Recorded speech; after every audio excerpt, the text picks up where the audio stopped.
Hi guys, आज हम बात करते हैं लेखांकन शब्दावली, जिसका व्यापारिक जगत में हम रूटीन बेसिस पर प्रतिदिन अत्यधिक प्रयोग करते हैं। लेखांकन शब्दावली, जिसका लेखांकन में एक विशेष ऐसे शब्द जिनका लेखांकन में विशेष मतलब होता है, विशेष अर्थ होता है, उन्हें हम लेखांकन शब्दावली कहते हैं। जैसे पहला आता है आपका व्यावसायिक लेन देन। व्यावसायिक लेन देन व्यवसाय में होने वाले लेन देन व्यावसायिक लेन देन कहलाते हैं। व्यावसायिक लेन देनों को दो आधार पर वर्गीकृत किया जाता है, नगद व उधार। दूसरा होता आंतरिक व बाहरी लेन देन। नगद लेन देन ऐसे लेन देन होते हैं जिसमें नगद आता है या नगद जाता है, रोकड़ कैश के रूप में हो या चेक के रूप में, वो नगद लेन देन कहलाते हैं।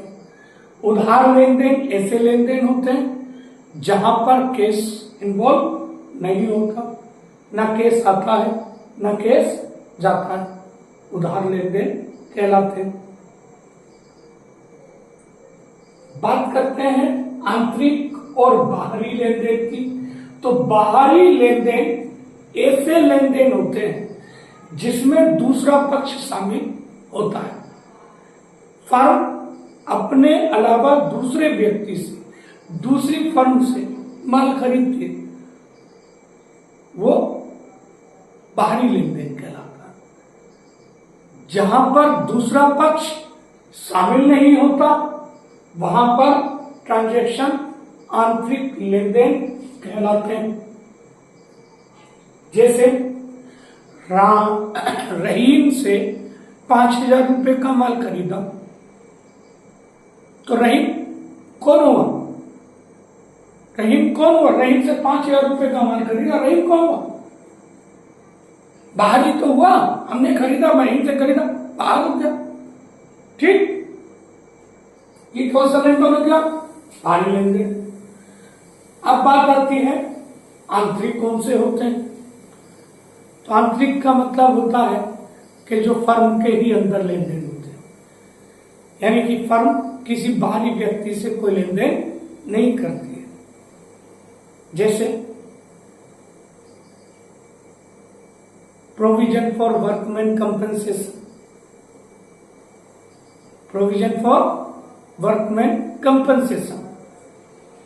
इसके अलावा जनरल रिजर्व, इसके अलावा डेप्रिसिएशन,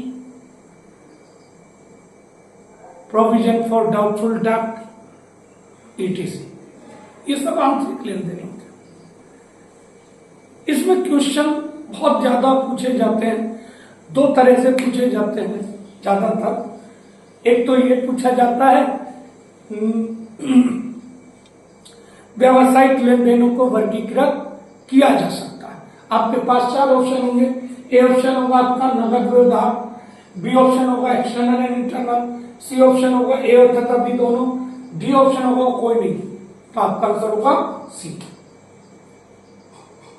आपसे किस तरह से क्वेश्चन पूछा जा सकता, इनमें से कौन सा लेन देन नगद लेन देन है? फर्म ए ने फर्म बी से माल खरीदा, फर्म ए ने फर्म बी से चेक द्वारा माल खरीदा, फर्म ए ने रहीम से माल खरीदा, उपरोक्त में से कोई नहीं। इस तरह से क्वेश्चन पूछे जाते हैं। उम्मीद करता हूं कि ये आपके लिए बहुत ज्यादा हेल्पफुल होगा। फिर मिलते हैं आपको अगली वीडियो में एक नए धमाकेदार मसाले के साथ, और तब तक के लिए अलविदा, बाय, गुड बाय।